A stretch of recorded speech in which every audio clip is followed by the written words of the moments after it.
สบายดีวันเสาร์ทุกคนมื้อนี้สิพาลูกไปเลาะอยู่สู้ก็คือสวนสัตว์เนาะบ่ไกลดอกประมาณ15หรือ20นาทีลูกดีใจว่าสั่นเพิ่นนั่นที่ตื่นเต้นตั้งแต่เมื่อคืนนี้เนาะเพราะว่าหยังเพราะเพิ่นสิได้ใส่ชุดฮาโลวีนเป็นขอขนมอยู่สวนสัตว์เนาะมันมีเทศกาลว่าแต่มาฮอดก็หาหม่องจอดรถชั่วโมงหนึงเต็มๆมาฮอดขี่รถน่ะประมาณ10หรือ20นั่น15หรือ20นาทีแต่ว่ามาหาหม่องจอดรถนี่ประมาณ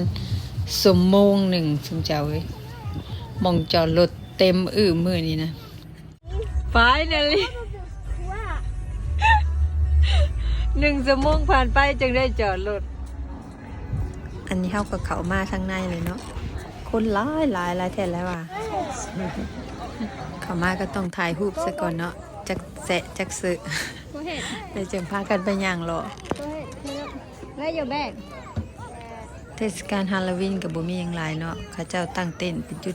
มีขนมแล้วก็ให้เด็กน้อยไปขอขนมได้เทื่ออันหม่องละก้อน2ก้อนไปนี่นะ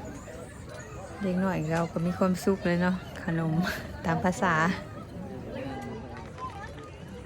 ขึ้นมาหลายเดือนเลย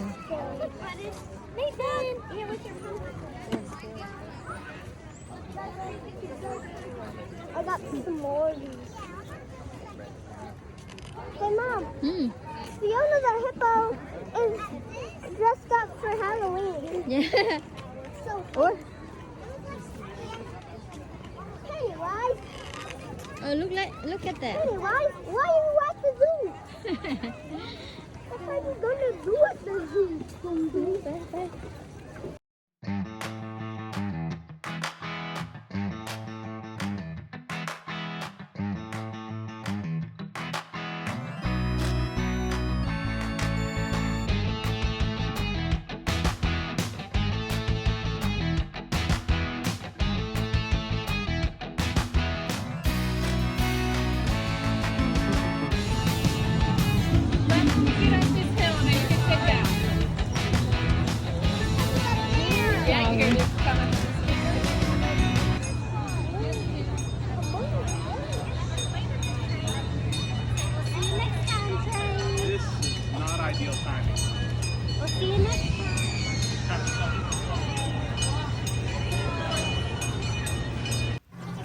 มาสวนสัตว์มื้อนี้แต่ว่าบ่ได้เห็นสัตว์หรอกเนาะมีแต่เห็นแต่คนแหละเต็มอยู่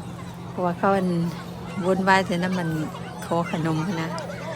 เขากางเต้นหม่องแต่จุดให้เด็กน้อยขอขนมแต่งตัวแบบ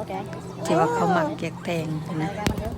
ลูกชายข้อยก็มักแค่มักว่าสุดเนี่ยฮ้อนก็ฮ้อนค่ะแต่ว่าบ่ยอมแก้บ่ยอมเอาหน้ากากออกข้อยใส่หน้ากากน้ำเพิ่นนะประมาณนาทีหนึ่งหายใจบ่อยากออกมันลูกใส่นะ2 ชั่วโมงปลาย3 ชั่วโมงโอ้ยบ่ยอมแก่ยอมใจ Ooh, squirrel. I saw some squirrel.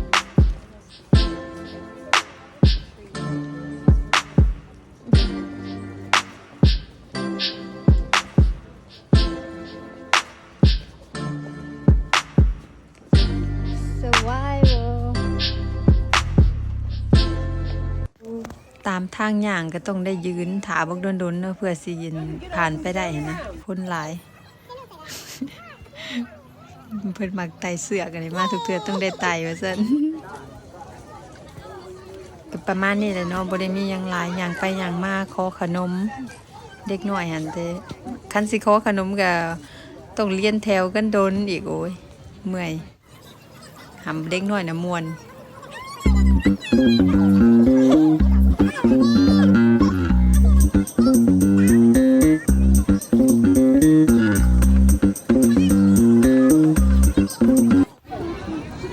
ผ่านไปชั่วโมงครึ่งกับสภาพก็แบบนี้เนาะคนฮ้อนแห้งคนเลยต้องได้ถอดออกพักผ่อนก่อนจักหน่อยซะ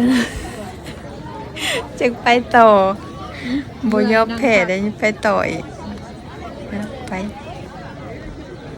ถ่ายเลยไปเลย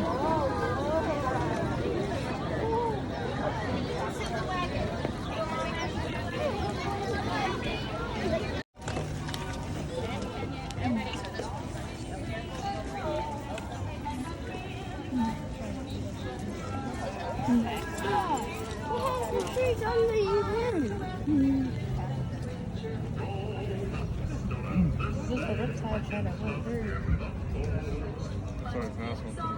What's a reptile chat? I wonder. Were they chat or reptile? ย่าง2 ชั่วโมงไปได้ขนมน้อยเดียวพี่ลึกพี่ลือ มันบ่แม่นหยังดอกเพราะว่ามันสิเวลาเฮาสิเขาเอาขนมคนมันหลายนั่นน่ะเนาะเด็กน้อยหลายต่อแถวกันว่าซั่นเมื่อยต่อเพิ่นก็ได้ตัวได้ก็ได้ตัวบ่ได้ก็ออกมาก่อนว่าซั่นเมื่อว่าซั่นบัดนี้เมื่อยเลยเหือแตน โอเคบ๊ายบายทุกคนพบกันคลิปหน้า